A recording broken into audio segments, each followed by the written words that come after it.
Hi everybody, I'm going to tell you a story. It's called A Brain-Boggling Tour Inside Your Head by Casey Clark, Catherine Dawson, Mariana Ottaviano, Danelle Pierce, Jennifer Rosario, and Shahad Salem. Once upon a time, there was a neuron named Noah who lost his place in the brain. Noah the neuron was in the process of relaying motor impulse down the spinal cord, but forgot where he was supposed to send it. He decided to look around where he needed to go, but Noah soon realized the brain was a complex maze with lots of tunnels and lobes. Noah remembered there were 8 total lobes in the brain. He would only need to pass through 5 to reach the spinal cord to send his motor message. Some lobes had 2 tunnels acting in different sides of the brain. Noah decided to investigate the parietal lobes to see what he could find and get started to feel his axon-ending feet lifting off the ground.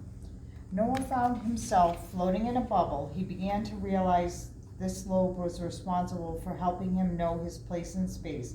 It helped him figure out his rights and lefts, allowed him to feel sensations like touch, and helped him to read the signs that led him here in the parietal lobe.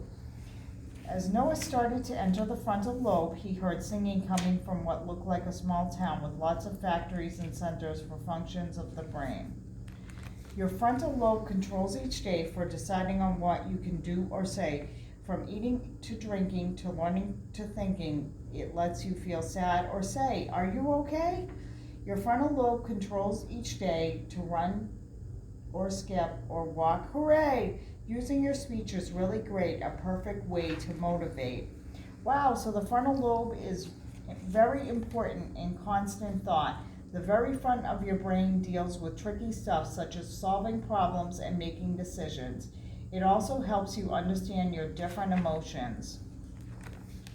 By this time, Noah was feeling overwhelmed and a little tired when he approached Munich Area International Airport, where he met Aurora the attendant. "Excuse me, miss, I seem to be lost. I need help figuring out where to go. Could you please help me?" Aurora responded, "No problem. These routes sure can get confusing. To the left you'll find memory for verbal material. To the right is nonverbal material like music and drawings. Both sides help with sound, speech, and senses to help you on your journey. We here in the temporal lobes pride ourselves with helping with hearing, understanding, and forming memories. We allow thoughts to be turned into words." As Noah flew through the air, he found himself surrounded by hot air balloons, each responsible for different specific function of the temporal lobe. Hearing, smelling, emotion, vision, learning, memory, they were all there. Noah had finally reached the occipital lobe. Just a couple more tunnels to go down before finally reaching the spinal cord. As he entered, he noticed the tunnel was dark and he could hardly see anything. Then all of a sudden, Noah suddenly found himself in the ocean with a pair of sight goggles. As he looked around at all the beautiful ocean water, sea creatures, and plants, he realized this entire rear portion of the brain allowed him to have full color moving picture of the world around him. After drying himself off and returning his sight goggles, Noah at last reached the cerebellum, and he knew he would have just one final lobe to reach the spinal cord. While passing through the cerebellum, Noah found himself on a tightrope, trying to find his balance so he wouldn't fall. Noah learned that the lobe controlled his coordination of movement, balance, equilibrium, and posture. These allowed him to reach the other side without falling down into the circus tent.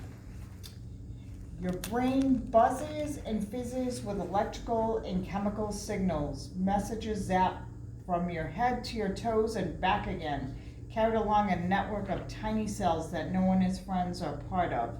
Now Noah has finally found his place in the chain. Get ready soon for another mind-bending tour inside the brain with Noah the Neuron. Thank you for listening.